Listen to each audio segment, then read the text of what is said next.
My husband's funeral. His mistress spat on my old coat. She said, "He left you penniless because you look like trash." The lawyer smirked. I stood up, adjusted my pantsuit, gave him a document, and said, "Darling, since you're too stupid to notice, let me spell to you. I'm glad to have you here. Follow my story until the end and comment the city you're watching from, so I can see how far my story has reached." I never imagined that my husband's funeral would become the stage for my greatest humiliation. But as I stood there in my old gray coat, watching Mazin parade around in her designer black dress like she owned the place, I realized that even in death, Carlton had found a way to wound me one last time. The Eternal Peace Funeral Home smelled of lilacs and disappointment. White flowers lined the walls, their sickeningly sweet fragrance mixing with the hushed whispers of mourners who had come more out of curiosity than respect. Carlton had been 60 years old when his heart gave out, and judging by the attendance, he hadn't made many genuine friends during his lifetime. I sat in the front row, my hands folded in my lap, staring at the mahogany casket that held the man I'd shared 30 years of my life with. 30 years of lies, as it turned out, but I wasn't ready to think about that yet. Not here. Not now. Look at her, sitting there like the grieving widow. I heard Mazin's voice cut through the somber atmosphere like a blade. She was standing near the back with a group of Carlton's business associates, her voice just loud enough for me to hear but quiet enough to maintain plausible deniability. I kept my eyes forward, my jaw clenched. At 64, I'd learned to pick my battles, and a funeral wasn't the place for confrontation. Or so I thought. "Honestly, I don't know how Carlton stood it all these years," Mazin continued, her voice dripping with disdain. "Living with someone so plain, so ordinary." My fingers tightened around the worn leather of my purse. Inside, nestled between old receipts and a tube of lipstick, was a manila envelope that no one knew existed. Not yet. The service dragged on with the usual platitudes. The pastor, who barely knew Carlton, spoke about his devotion to family and successful business ventures. If only he knew the truth about either of those things. When it finally ended, people began to filter out slowly. Some approached me with their condolences, their words as empty as their sympathy. "He was a good man," they'd say. Or, "You must be devastated." I nodded and smiled weakly, playing the part I'd perfected over 3 decades of marriage. That's when Mazin made her move. She approached me as I was gathering my things, her heels clicking against the polished floor with predatory precision. At 40, she was everything I wasn't anymore: young, beautiful, and utterly ruthless. Her blonde hair was styled in perfect waves, her makeup flawless despite the tears she'd shed during the service. Crocodile tears, I was certain. "Joelle," she said, my name rolling off her tongue like something distasteful. "I suppose we should talk." I looked up at her, noting how her black Chanel dress probably cost more than most people made in a month. Carlton had always been generous with his girlfriends, even when he could barely afford it. "I don't believe we have anything to discuss, Mazin," I replied, my voice steady despite the tremor I felt in my chest.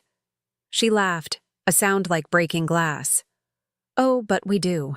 You see, Carlton left very specific instructions about his estate. He wanted to make sure you were taken care of." The way she emphasized those last words made my skin crawl. She reached into her designer handbag and pulled out a folded paper, waving it in front of my face like a trophy. "This is a copy of his will," she said, her smile widening. "I think you'll find it very enlightening." I didn't take the paper. Instead, I stood up slowly, my old joints protesting the movement. At my age, everything hurt a little more, lasted a little longer. But dignity, that was something I could still control. "I've already spoken with Mr. Henderson," I said, referring to Carlton's lawyer. "I'm well aware of the contents of my husband's will." Mazin's smile faltered for just a moment before returning full force. "Then you know he left you practically nothing. This house you've been living in, It's going to be sold to pay off his debts. The car? Gone. Even his life insurance policy has me as the beneficiary.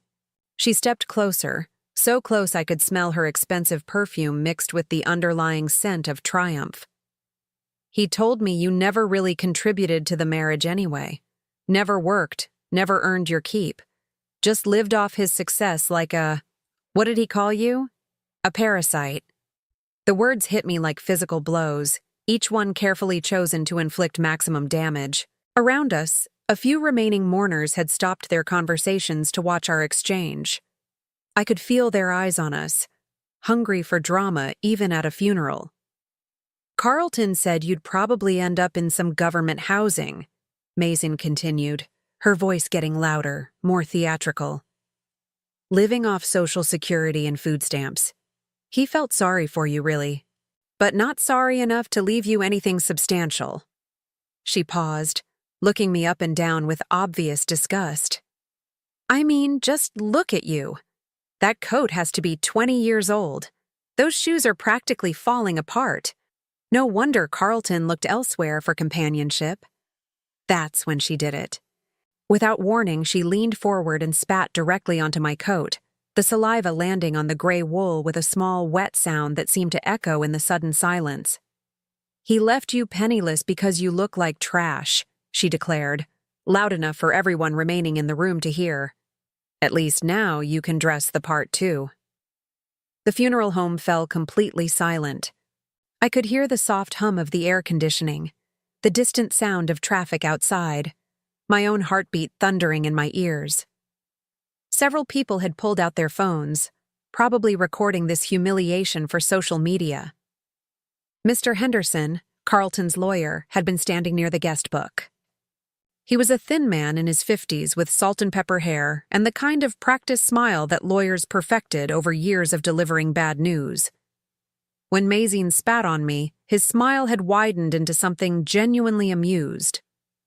Well, he said, walking over with his briefcase in hand, I think that covers everything we need to discuss here. Mason, we can meet tomorrow to finalize the transfer of assets. I looked down at my coat, at the wet spot that was slowly spreading across the wool. For a moment, I felt exactly as small and powerless as they wanted me to feel. 64 years old, widowed, and apparently destitute. The perfect victim for their cruelty. But then I remembered the envelope in my purse. I reached into my bag slowly, deliberately, and pulled out the manila envelope I'd been carrying. It was thick, heavy with documents that Mason and Mr. Henderson couldn't possibly imagine existed. Before you start celebrating, I said, my voice calm and clear, there's something you both need to see. I walked over to Mr. Henderson and placed the envelope directly into his hands. His smug expression faltered as he felt the weight of it. Open it, I said simply. He glanced at Mason, who was watching with growing unease, then broke the seal on the envelope. As he pulled out the documents inside, his face went through a series of expressions, confusion, then surprise, then something that looked remarkably like fear. This can't be right, he stammered, his hands shaking slightly as he shuffled through the papers. What is it? Mason demanded, snatching some of the documents from his hands. Her perfectly manicured fingers trembled as she read, her face growing paler with each passing second. I straightened my shoulders and adjusted my coat, wiping away the spit with a tissue from my purse. The wet spot was still there, but somehow it didn't seem to matter anymore. Darling, I said to Mazine, my voice carrying a tone I hadn't used in years, one of absolute authority. Since you're too stupid to notice, let me spell it out for you. I paused, looking around at the remaining mourners who were hanging on every word. This funeral isn't the end of Carlton's story. It's just the beginning of mine.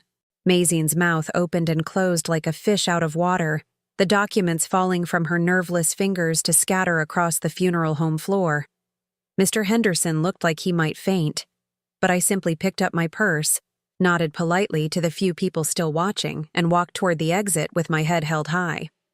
The real show was just about to begin. The drive home from the funeral gave me time to think. something I'd been avoiding for the past week since Carlton's death. My hands gripped the steering wheel of my old Honda Civic, a car that Mason would probably sneer at, as memories flooded back like a dam bursting open. It was 18 years ago when I first discovered Carlton's infidelity. Not with Mason, she came much later, but with his secretary, a young woman named Rebecca who wore too much perfume and laughed too loudly at his jokes. I remember that day so clearly. It was a Tuesday in October, and I'd gone to his office to surprise him with lunch. I'd spent the morning making his favorite sandwich, even buying that expensive mustard he liked. I was 46 then, still foolishly believing that small gestures could save a marriage that was already dying. When I walked into his office without knocking, I found them together. Not in the dramatic way you see in movies, but in a way that was somehow worse, intimate and casual, her hand on his shoulder as they looked at something on his computer screen, both of them laughing at some private joke. The way Carlton's face changed when he saw me told me everything I needed to know. The guilt was written across his features like a neon sign, followed quickly by irritation that I'd caught him. "Joelle," he'd said, his voice tight. "What are you doing here?" Not, "What a nice surprise," or "How thoughtful of you." Just annoyance that I'd interrupted his fun. Rebecca had the decency to look embarrassed, quickly gathering her papers and scurrying out of the office. But Carlton just sat there, staring at me with the kind of cold calculation I'd later learn to recognize as his default expression when he was figuring out how to spin a situation to his advantage. "It's not what you think," he'd said, the oldest lie in the book. But I knew what I'd seen. More importantly, I knew what I'd been feeling for months: the distance, the late nights, the way he looked through me rather than at me. That night, I did something I'd never done before in our 13 years of marriage. I went through his things, not just his pockets or his wallet, but everything. His desk, his computer, his bank statements. What I found changed everything. Carlton wasn't just unfaithful, he was reckless. Dangerously, catastrophically reckless with money. He'd been living far beyond our means for years, using credit cards to fund a lifestyle that looked successful from the outside, but was rotting from within. The expensive dinners, the designer clothes, the luxury car, all of it was purchased with borrowed money. Money we didn't have and couldn't afford to pay back. But the worst part was discovering that he'd been using our joint accounts to fund his affairs. The jewelry for Rebecca, the weekend getaways, even the fancy hotel rooms, all of it paid for with money that was supposed to be ours. That's when I made the decision that would define the next 18 years of my life. I wasn't going to leave Carlton. I was going to protect myself. The next morning, I drove to the bank and opened my own account. Not a joint account, not something with Carlton's name on it. My own account, in my name only. Then I did something that surprised even me. I got a job. Carlton had always insisted I didn't need to work. "I make enough for both of us," he'd say whenever I brought up finding employment. "Your job is to take care of the house, to be here when I need you." I'd believed him for years, thought his old-fashioned attitude was actually protective rather than controlling. But after discovering his financial recklessness, I realized he didn't want me to work because he didn't want me to have my own money. Independent money. Escape money. The job I found was humble. Answering phones at a small accounting firm. The pay wasn't much, just $8 an hour, but it was mine. Carlton barely noticed when I told him about it, too absorbed in his own affairs to care what I did with my time. What he definitely didn't notice was how quickly I learned. Helen Morrison, the woman who owned the accounting firm, took me under her wing. She was in her 70s then, a sharp-minded woman who'd built her business from nothing after her husband died young. "Money is power, Joelle," she told me during my first week. "Not just the money itself, but understanding how it works, how to make it grow, how to protect it, how to hide it when you need to." She taught me about investments, about compound interest, about the little loopholes and strategies that the wealthy use to build and maintain their fortunes. More importantly, she taught me how to be patient, how to plan for the long term. Within 6 months, I'd been promoted to bookkeeper. Within a year, I was Helen's right-hand woman. And within 2 years, when Helen decided to retire, she offered to sell me the business. "I don't have that kind of money," I'd protested. Helen had smiled, that knowing smile of a woman who'd seen it all. "You'd be surprised what you can accomplish when you're motivated by necessity." She was right. I took out a small business loan, using our house as collateral, something I could do because my name was also on the deed. Carlton signed the papers without reading them, too busy with his latest secretary to pay attention to what I was doing. Meridian Holdings was born in 2010. On paper, it was just a small accounting firm that Helen Morrison had sold to her former employee. In reality, it became my lifeline. I worked during the day and studied at night, learning everything I could about investments and financial planning. I started small, putting aside $20 or $30 from each paycheck, investing it carefully, and watching it grow. Carlton never noticed the extra money because I never spent it. I lived exactly the same way I always had, frugally, carefully, making do with what we already owned. He saw what he expected to see, a dutiful wife who stayed within her budget and didn't ask for much. What he didn't see was that I was building my own fortune, one small investment at a time. The business grew slowly at first, then faster as word spread about my discretion and competence. Wealthy clients, particularly women in situations similar to mine, began seeking out my services. Women who needed to hide assets from controlling husbands, who wanted to protect their inheritances, who were planning for divorces they couldn't yet file. I became their secret keeper, their financial guardian angel. And in return, they taught me tricks I never would have learned in any textbook. By 2015, when Carlton met Mason, Meridian Holdings was managing just over $800,000 in assets. Money that existed in accounts Carlton didn't know about, invested in funds he'd never heard of, growing at rates that would have shocked him. But I kept living like the poor wife of a struggling businessman. I shopped at thrift stores, clipped coupons, drove my old car until it barely ran. Carlton saw exactly what I wanted him to see. A woman who was completely dependent on him, who couldn't possibly survive without his financial support. Mason's arrival should have devastated me, but by then I was beyond caring about Carlton's infidelities. I watched their relationship unfold with the detached interest of someone observing a car accident in slow motion. Carlton, now 60 years old, desperately trying to prove he was still virile and desirable. Mason, 32 and hungry, seeing dollar signs in his stories about business success. Neither of them realized that the money Carlton was spending on their relationship, the expensive dinners, the weekend trips, the jewelry, was coming from credit cards that were maxed to their limits. Carlton had been living on borrowed money for so long that he'd forgotten what actual wealth looked like. The gambling started sometime around 2020. Online poker at first, then sports betting, then day trading with money he didn't have.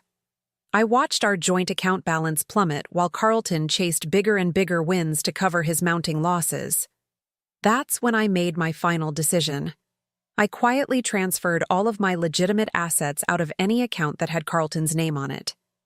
The house, which had been paid off years ago with money from Meridian Holdings, was quietly restructured so that I owned 60% and Carlton owned 40%. A change he never noticed because I handled all the paperwork. By the time Carlton died, he owed approximately $350,000 to various creditors, credit card companies, online betting sites, a particularly unpleasant man named Eddie who handled private loans for desperate gamblers. The house that Mason thought she was inheriting? It was mortgaged to the hilt to cover Carlton's debts, the life insurance policy that named her as beneficiary. It had been cashed out months ago to pay Eddie, who'd been making increasingly specific threats about Carlton's kneecaps. The successful business that Carlton had bragged about to impress Mason? It hadn't turned a profit in 3 years, but none of them knew any of this. Not Mason, not Mr. Henderson, not even Carlton himself, who'd been so deep in denial that he actually believed his own lies about their financial situation. As I pulled into my driveway, the driveway of a house I actually owned, despite what everyone believed, I thought about the envelope I'd handed to Mr. Henderson. Inside were copies of documents that would shatter every assumption they'd made about me, about Carlton, about the inheritance they thought was coming. Tomorrow, when Macy showed up at the lawyer's office expecting to claim her prize, she was going to get the shock of her life. I sat in my car for a moment longer, looking at the modest two-story house that had been my prison for so many years.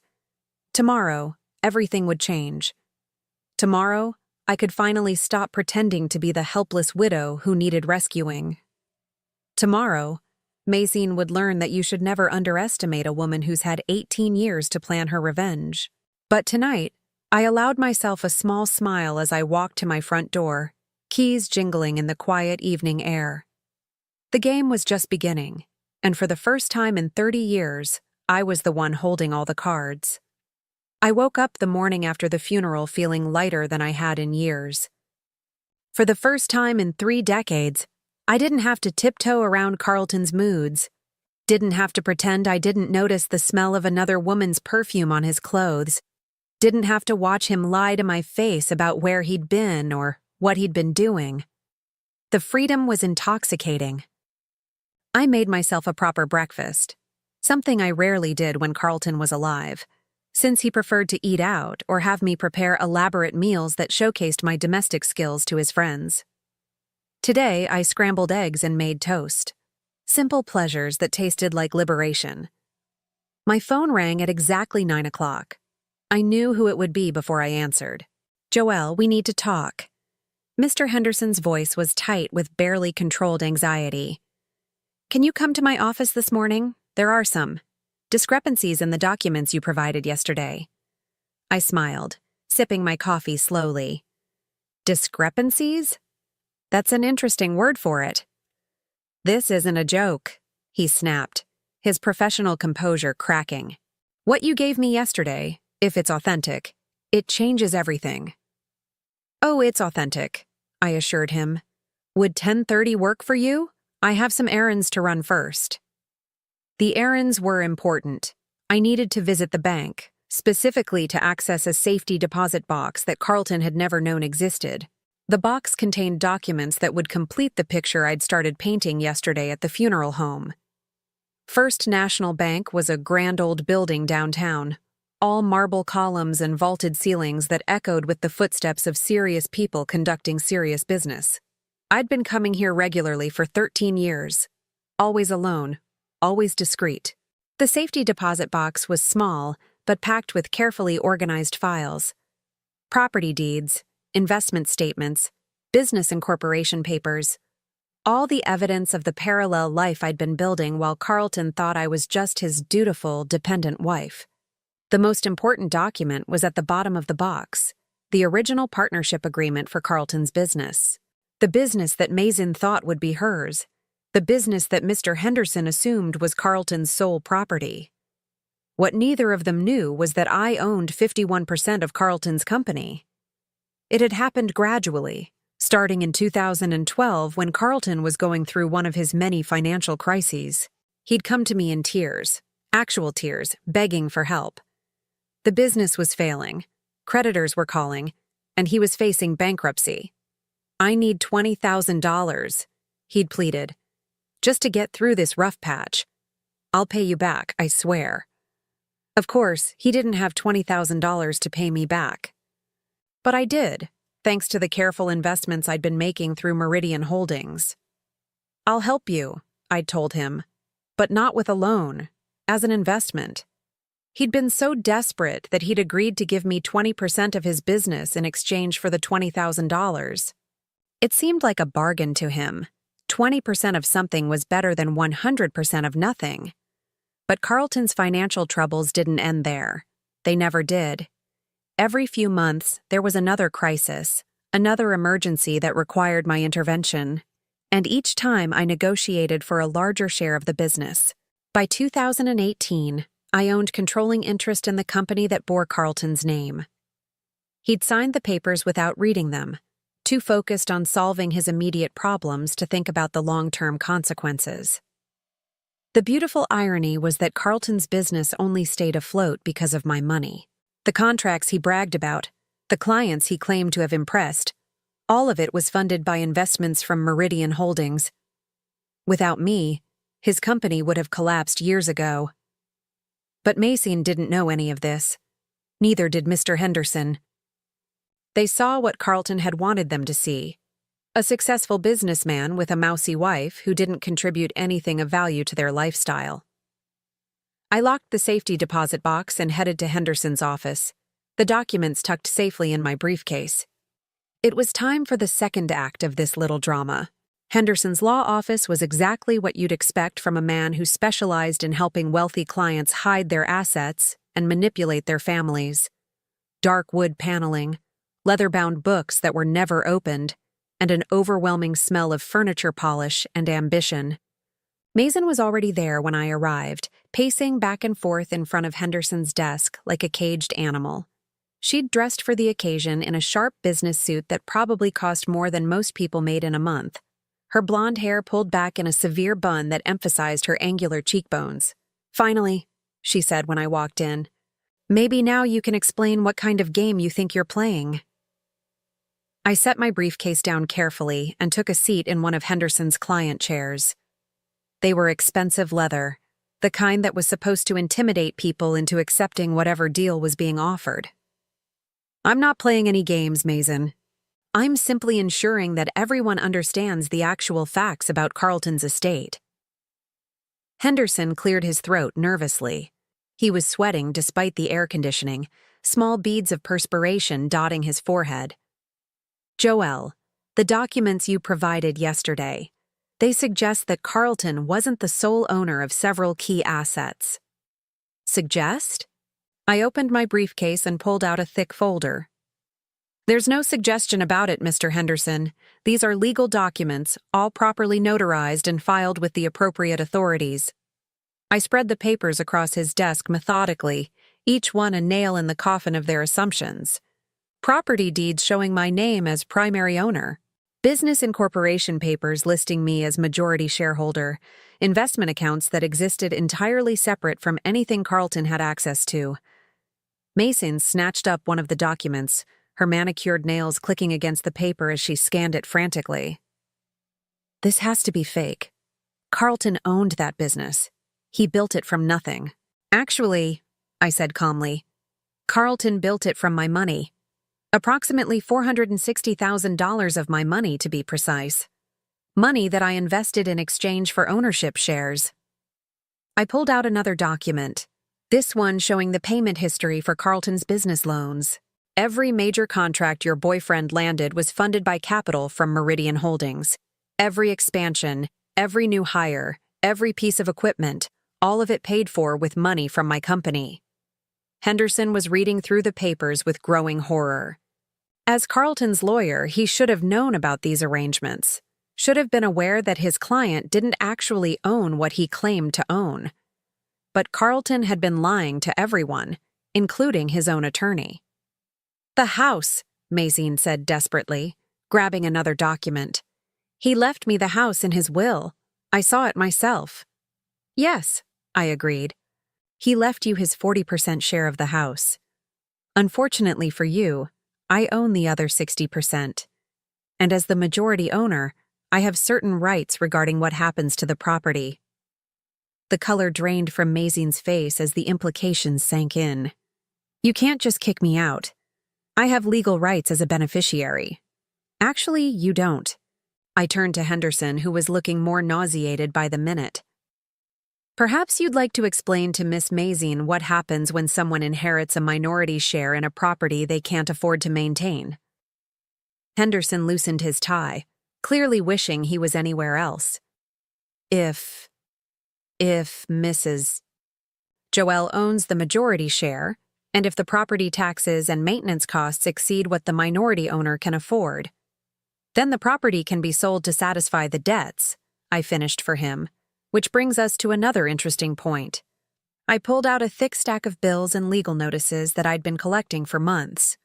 Carlton owed approximately $350,000 to various creditors at the time of his death. Credit cards, gambling debts, personal loans from some rather unsavory characters. Mason's eyes widened as she recognized some of the names on the collection notices. But Carlton said the business was doing well. He said we were rich. Carlton said a lot of things that weren't true, I replied. The reality is that he's been living on borrowed money for years. The expensive dinners, the weekend trips, the jewelry he bought you. All of it was paid for with credit cards that are now maxed out. I stood up and walked to the window, looking down at the street below where normal people were going about their normal lives. The life insurance policy that names you as beneficiary? Carlton cashed it out 6 months ago to pay off a particularly persistent loan shark named Eddie who was threatening to break his legs. No, Mason whispered, sinking into a chair. That's not possible. Carlton showed me bank statements. He showed me proof that we had money. Forged statements, I said matter-of-factly. Carlton was very good at creating the illusion of wealth. He had to be, since he was living so far beyond his actual means. Henderson was frantically shuffling through papers, trying to find something that would contradict what I was telling them, but the documentation was ironclad. I'd spent years making sure of that. So, what does this mean?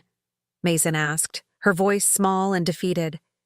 I turned back to face her, and for a moment I almost felt sorry for her. Almost.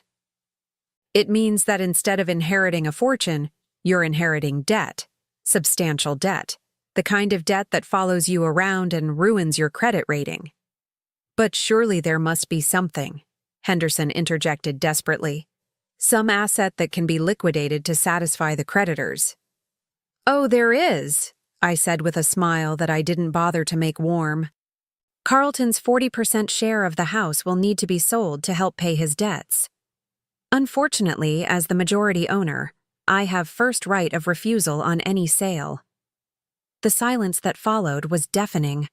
I could practically hear the wheels turning in their heads as they tried to figure out how they'd been so completely outmaneuvered. You planned this, Mason said finally, her voice filled with a mixture of rage and grudging respect. You've been planning this for years. I've been protecting myself for years, I corrected. There's a difference. I gathered up my documents and placed them back in my briefcase. I'll give you both some time to process this information. Mason, you'll need to make arrangements to move out of the house within 30 days. As for Carlton's business debts, I'm sure you'll want to consult with your own attorney about your legal obligations as a beneficiary. I paused at the door, turning back one final time. Oh, and Mason, you might want to start looking for a job.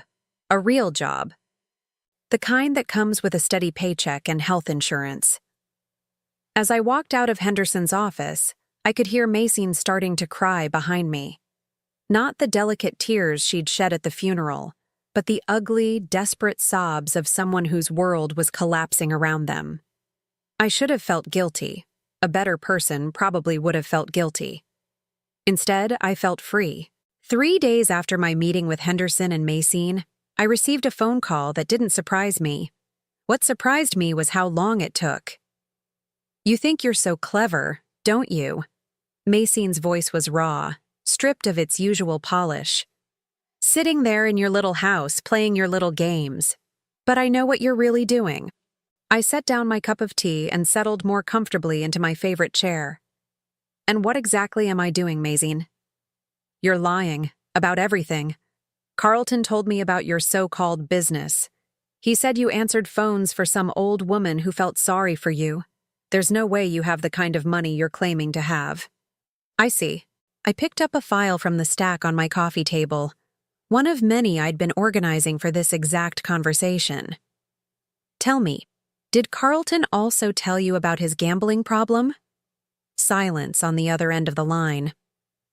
Or about the $350,000 he owed to various creditors at the time of his death? Did he mention that part when he was promising you a life of luxury?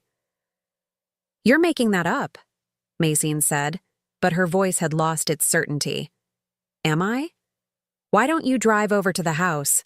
Well, what used to be your house, and check the mailbox. There should be several interesting pieces of correspondence waiting for you. The truth was, I'd been intercepting Carlton's mail for months, collecting evidence of his mounting debts while he remained blissfully unaware of how deep he'd dug his own grave. Bills from credit card companies, threatening letters from collection agencies, notices from his bookie. I'd kept it all, organizing it methodically while Carlton lived in his fantasy world where consequences didn't exist. "I don't have to listen to this," Maxine said, but she didn't hang up. "No, you don't. But you might want to, because I'm about to tell you something that even Carlton didn't know." I opened the file and pulled out a document that had taken me considerable effort to obtain. Did you know that Carlton's business partner in his early ventures was a man named Marcus Webb? Another silence. Marcus died in a car accident in 1998. Carlton told everyone that he bought out Marcus's share of the business with money he'd saved. What he actually did was forge Marcus's signature on several documents and steal his partner's half of the company. I could hear Mazine's breathing change on the other end of the line. "That's impossible. Carlton would absolutely do that," I interrupted. "Just like he forged bank statements to show you how wealthy you both were. Just like he took out loans in my name without my knowledge. Just like he spent money that didn't exist on a lifestyle he couldn't afford." The Marcus Webb situation had been Carlton's original sin, the one that set him on a path of increasingly desperate lies and schemes. I'd discovered it purely by accident 5 years ago when I was researching the history of Carlton's business for tax purposes. Marcus Webb's widow was still alive, living in a nursing home in Portland, completely unaware that her husband's business partner had systematically stolen everything that should have been her inheritance. I'd debated whether to tell her, ultimately deciding that some injustices were too old and too painful to resurrect. But I'd kept the evidence, just in case I ever needed it. "Why are you telling me this?" Mazine asked finally. "Because I want you to understand exactly who Carlton really was. Not the successful businessman he pretended to be, not the loving partner he played in public, but the desperate, lying, stealing man who destroyed everything he touched." I stood up and walked to the window, looking out at the garden I'd been cultivating for years. Carlton had always mocked my interest in gardening, calling it a waste of time and money. But gardens required patience, planning, and careful tending, qualities that had served me well in other areas of my life.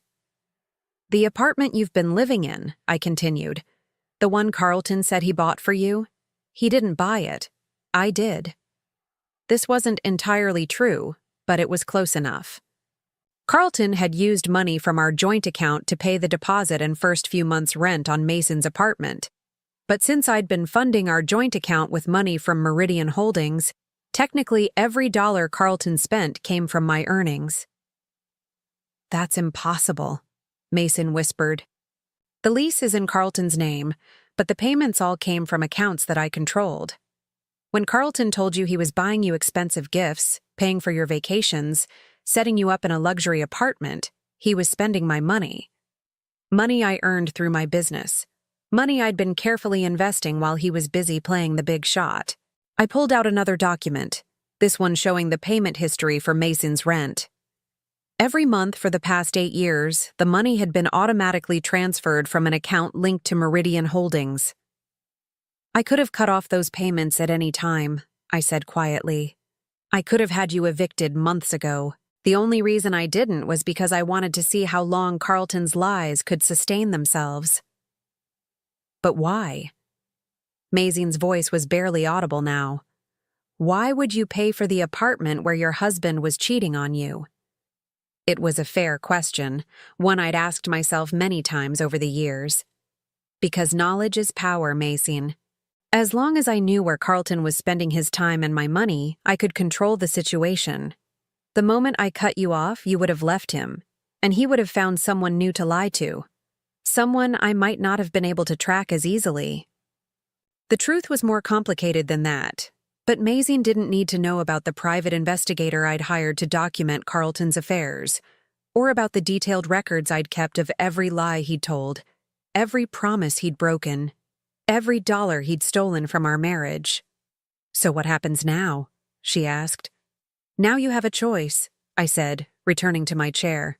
"You can continue living in denial, pretending that Carlton was the man you thought he was, trying to claim an inheritance that doesn't exist.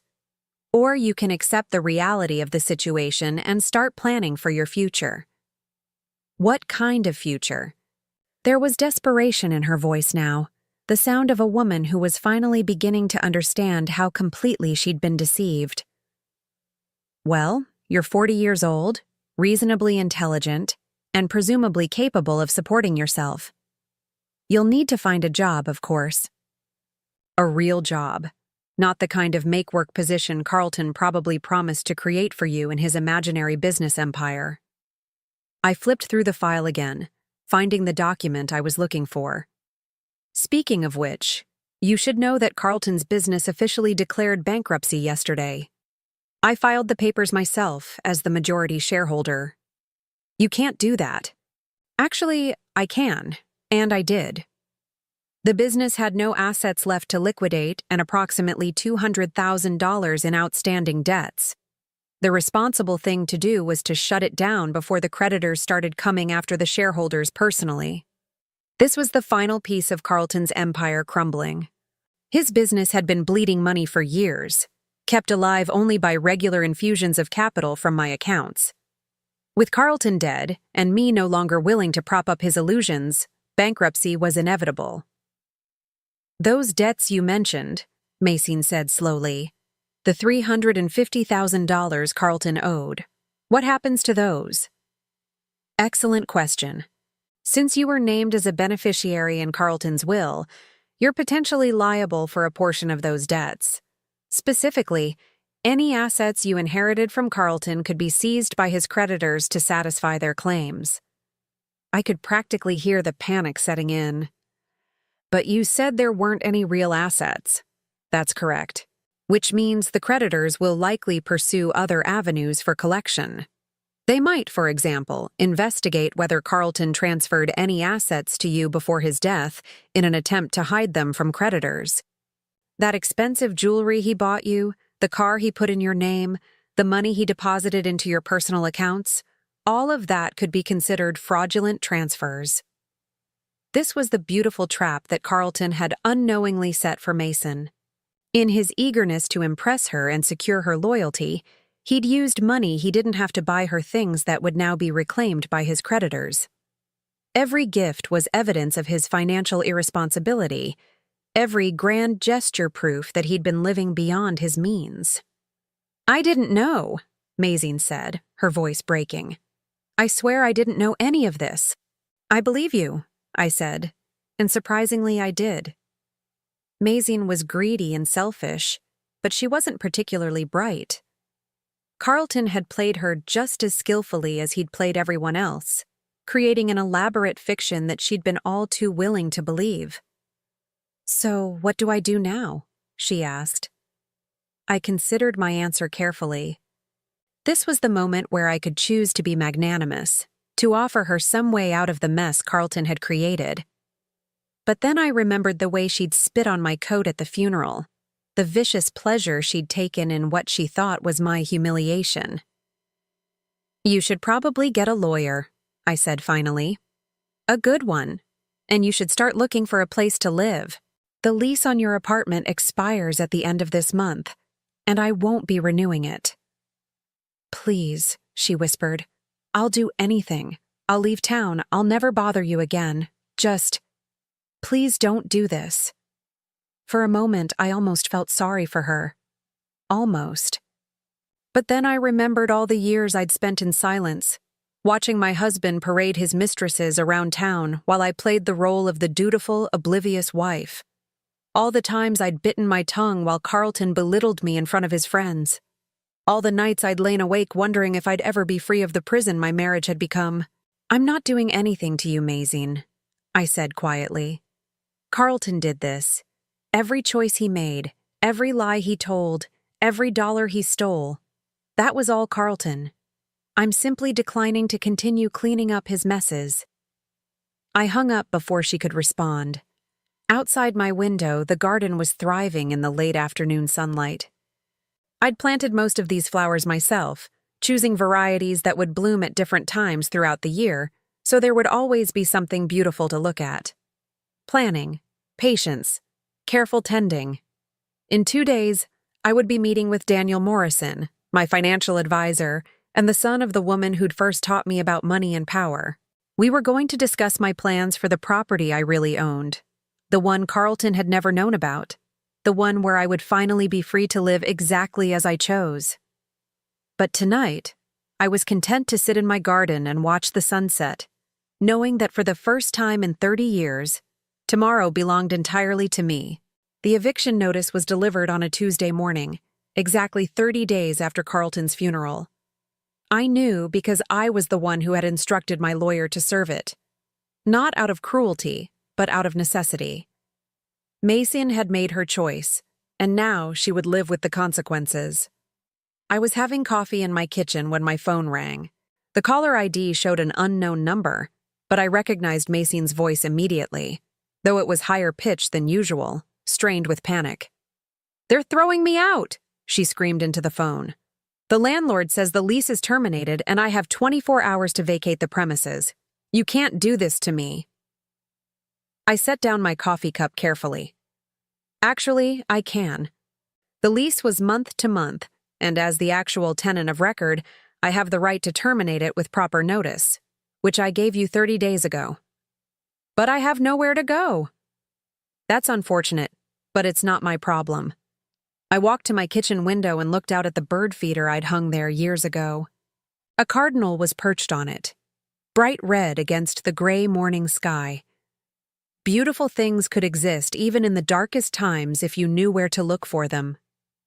"You're a monster," Mason said, her voice breaking. "A heartless, vindictive monster." "No, Mason. I'm a woman who finally stopped paying for her husband's lies." I paused, considering whether to tell her the rest of it. In the end, I decided she deserved to know exactly how complete her downfall was going to be. "There's something else you should know," I said. "The collection agencies have been asking questions about you, specifically about the jewelry Carlton bought you and the car that's registered in your name." The silence on the other end was deafening. You see, when someone dies owing as much money as Carlton did, creditors become very interested in tracking down anything of value that might have been transferred before death. They call it a fraudulent conveyance, and it can be reversed by the courts. "I didn't know," she whispered. "I swear I didn't know Carlton was in debt." Unfortunately, ignorance isn't a defense in these matters. The law assumes that someone in a romantic relationship with the debtor should have been aware of their financial situation. This wasn't entirely true, but Mason didn't know enough about estate law to challenge me. "What does that mean?" "It means they're going to take everything. The Mercedes Carlton put in your name, they'll repossess it to satisfy his car loan, which he defaulted on 6 months ago. The jewelry, they'll seize it as fraudulent transfers. Even the furniture in your apartment could be considered marital property that should have gone to pay Carlton's debts." I could hear her crying now, soft, desperate sobs that should have made me feel guilty. Instead, I felt nothing but a cold satisfaction. This was what justice looked like after 30 years of humiliation and betrayal. "There's one more thing," I said quietly. "Carlton took out several credit cards in your name over the past 2 years. I have the documentation if you'd like to see it." This was the final nail in the coffin, the piece of Carlton's deception that would destroy any chance Mason had of walking away from this mess with her financial reputation intact. He'd used her social security number and forged her signature to open accounts that were now severely delinquent. "That's identity theft," she said, a spark of hope in her voice. "I can report it to the police." "You could try," I agreed. "But you'd need to prove that you never gave Carlton permission to use your information. Given that you were living together and he was paying all your bills, that might be difficult to establish. The credit card companies would argue that you knew about the accounts and benefited from them." This was a gray area legally, but I was counting on Mason's ignorance and desperation to prevent her from challenging it effectively. Besides, I continued, filing a police report would require you to admit that Carlton was defrauding you. That would undermine any claim you might have to assets from his estate. You can't simultaneously argue that you're entitled to inherit from him and that he was victimizing you. The trap was beautiful in its simplicity. Every move Carlton had made to impress Mason, every gift he'd given her, every bill he'd paid on her behalf, had created evidence that could now be used against her. She was caught between acknowledging that she'd been defrauded, which would eliminate her inheritance claims, or maintaining that she'd been Carlton's legitimate partner, which would make her liable for his debts. Please, she begged, there has to be something, some way to work this out. I considered this for a long moment. In truth, I did have the power to help her. I could pay off Carlton's debts easily, could provide Mason with enough money to start over somewhere else. But doing so would require me to care about her welfare, and I'd used up all my compassion during 30 years of marriage to a man who'd never deserved it. Actually, there might be one option, I said finally. What? I'll do anything. Carlton had a life insurance policy through his business. A small one, only $25,000, but it wasn't part of the estate because the premiums were paid by the company. This was true, though I was leaving out several important details. The beneficiary was listed as his spouse, which would be me. But I could potentially assign those benefits to someone else if I chose to. You would do that? Hope flooded her voice. For a price. The silence stretched between us, and I could practically hear her weighing her options. $25,000 wasn't much, but it was better than nothing. It might be enough for her to leave town, start over somewhere else, build a new life away from the wreckage of her relationship with Carlton. What kind of price? I want you to sign a document admitting that Carlton lied to you about his financial situation, that he promised you things he couldn't deliver, used money he didn't have to maintain your relationship, and left you with nothing but debts and false promises. Why? Because I want it on record. Want it? I want there to be no doubt about who Carlton really was and what kind of man I was married to for 30 years. This wasn't about the money, and we both knew it. This was about truth. About finally having someone else acknowledge the reality that I'd been living with for so long. For 3 decades, I'd been the only one who knew what Carlton was really like behind closed doors. Everyone else saw the charming businessman, the successful entrepreneur, the devoted partner. Only I knew about the lies, the debts, the endless schemes that always seemed to collapse just when he needed them most. If I sign this document, Mason said slowly, you'll give me the insurance money? I'll give you $15,000, I corrected. The other $10,000 will go to pay the administrative costs of settling Carlton's estate. Another lie, but a small one. The truth was that I wanted to keep some of the money as a reminder of this conversation, of the moment when Carlton's final victim finally admitted that she'd been deceived. $15,000 isn't very much.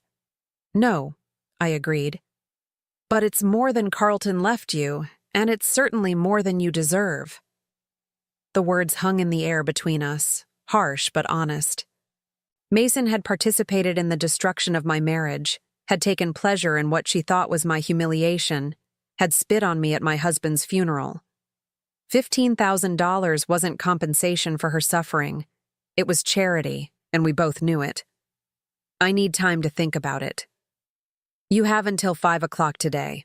After that, the offer expires and you'll have to deal with Carlton's creditors on your own. I hung up before she could respond. The rest of the day passed quietly. I spent the morning organizing the files I'd accumulated over the years, all the evidence of Carlton's deceptions and financial irresponsibility. Some of it would go to my lawyer, some to the IRS, and some would simply be destroyed. I no longer needed to keep secrets about a dead man's failures. At 3:30, my doorbell rang. Through the peephole, I could see Mason standing on my front porch. She looked smaller somehow, diminished. Her designer clothes were wrinkled, her perfect hair was unkempt, and her makeup couldn't hide the dark circles under her eyes.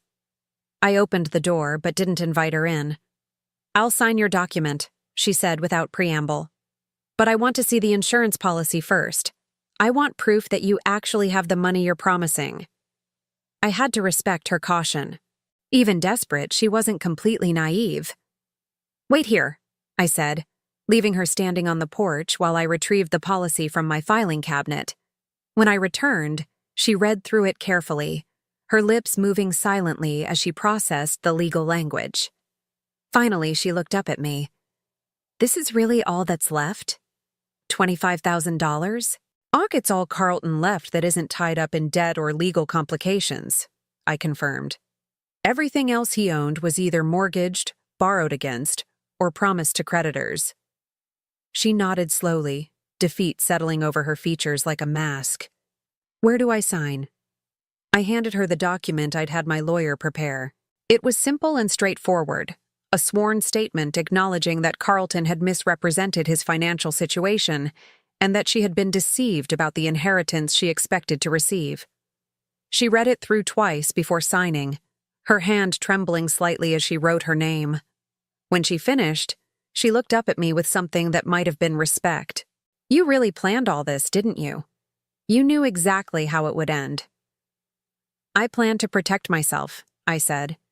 "Everything else was just Carlton being Carlton." I took the signed document and went back inside to get her check.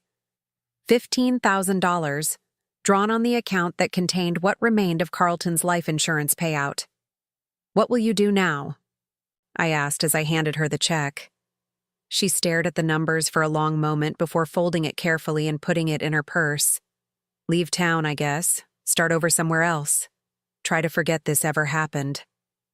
"That's probably wise." She started to walk away, then turned back. "Can I ask you something?" I waited. "Did you ever love him? Carlton, I mean. Even a little bit?" The question caught me off guard. I'd been expecting anger, recriminations, perhaps even threats. I hadn't expected her to ask about love. "I thought I did," I said finally. "For a very long time, I thought I loved him. But looking back, I think what I actually loved was the idea of him. The man I thought he could become if he just tried hard enough." "And when did you stop?" I considered the question seriously.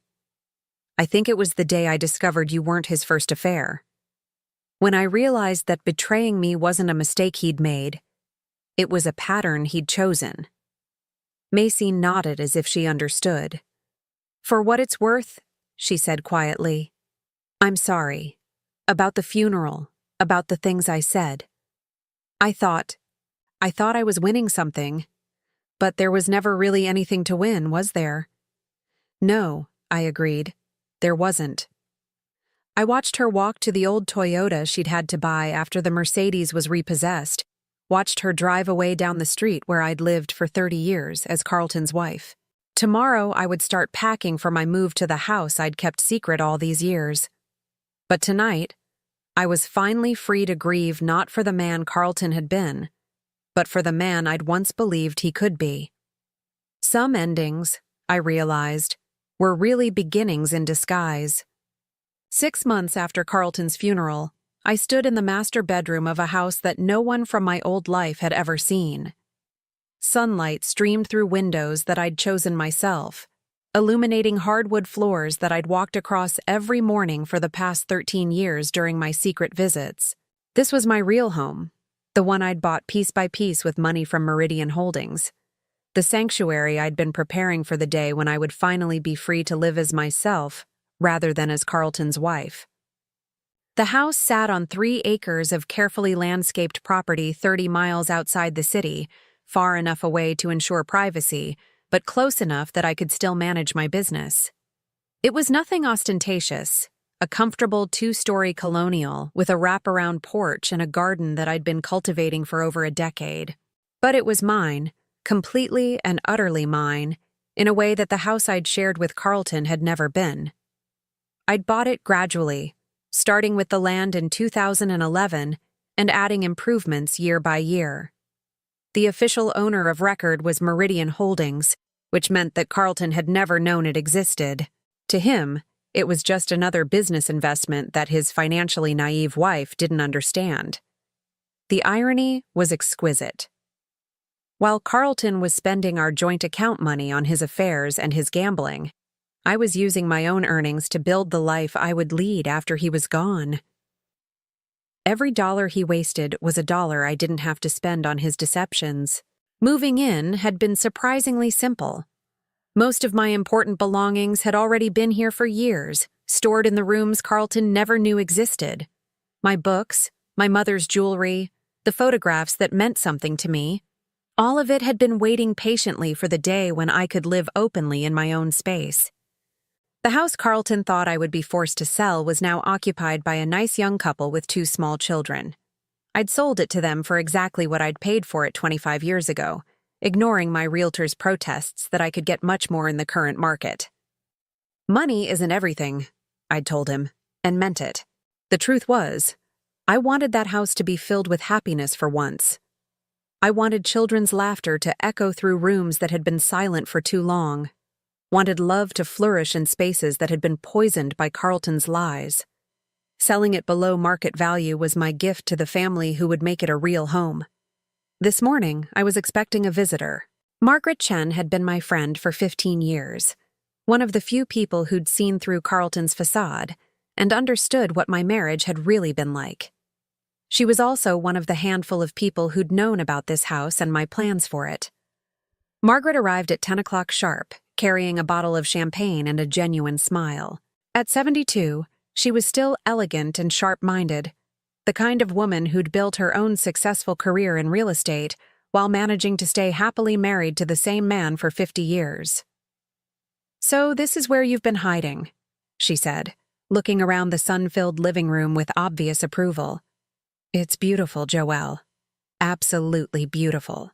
We settled into comfortable chairs by the window, looking out over the garden where daffodils were just beginning to bloom.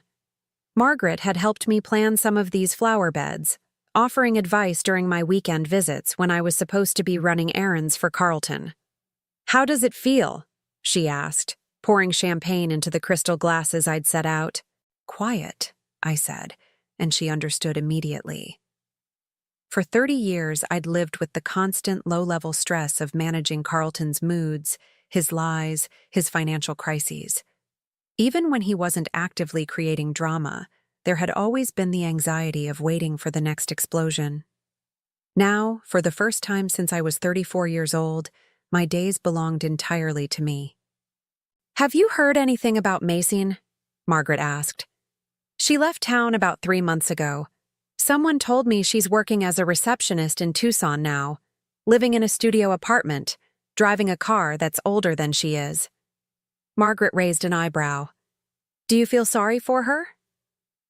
I considered the question seriously.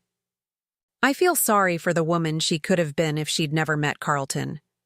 But the woman she chose to become? No. She made her decisions with her eyes wide open. The settlement of Carlton's estate had taken 4 months to complete. In the end, there had been just enough assets to pay his creditors and cover the legal fees. The house sale, the liquidation of his business equipment, the small insurance policy, all of it went to satisfy the debts he'd accumulated during his final years of self-destruction. Mason had walked away with the $15,000 I'd given her and nothing else. No jewelry, no car, no future financial support from a man she'd thought was wealthy. Just the hard lesson that when you build your life around someone else's lies, you're bound to get buried under them. "I've been thinking," Margaret said, settling back in her chair. "What you did wasn't really revenge, was it?" "What do you mean?" "Revenge would have been active, deliberately hurting them, going out of your way to cause pain." She gestured around the beautiful room where we were sitting. "What you did was just stop participating in their deception." She was right. I hadn't plotted Carlton's downfall or engineered Mason's humiliation. I'd simply stopped enabling their fantasy, stopped using my money to prop up Carlton's illusions of success, stopped pretending to be the helpless victim they needed me to be. The consequences had been inevitable once I stepped out of my role as their unwitting sponsor. Sometimes the most powerful thing you can do is nothing, Margaret continued. Just step back and let people face the natural results of their choices. My phone buzzed with a text message. Daniel Morrison, my financial advisor, confirming our meeting next week to discuss expanding Meridian Holdings. The business had grown significantly since I'd stopped diverting funds to cover Carlton's expenses, and we were exploring opportunities to help other women in situations similar to what mine had been. Not a charity. I wasn't interested in being anyone's savior, but a business that specialized in helping women protect their assets and build independent financial security. There was a market for that kind of discretion, especially among clients who needed to plan for uncertain futures. What's next for you? Margaret asked, noticing my smile as I read the message. Work, mostly. I have more energy for it now that I'm not constantly managing someone else's crises. I looked around the room that had been waiting for me for so many years. And this house needs some updating. I was thinking about putting in a studio space for painting. This was something I'd never told Carlton about. The art classes I'd been taking for the past 5 years, the canvases that were stored in the upstairs bedroom, the secret creative life I'd been cultivating alongside my business success. You paint? I'm learning to. Badly, but enthusiastically.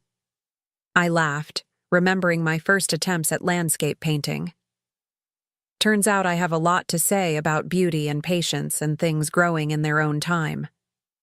We spent the afternoon walking through the house and garden, Margaret admiring the careful thought that had gone into every room, every flower bed, every practical detail.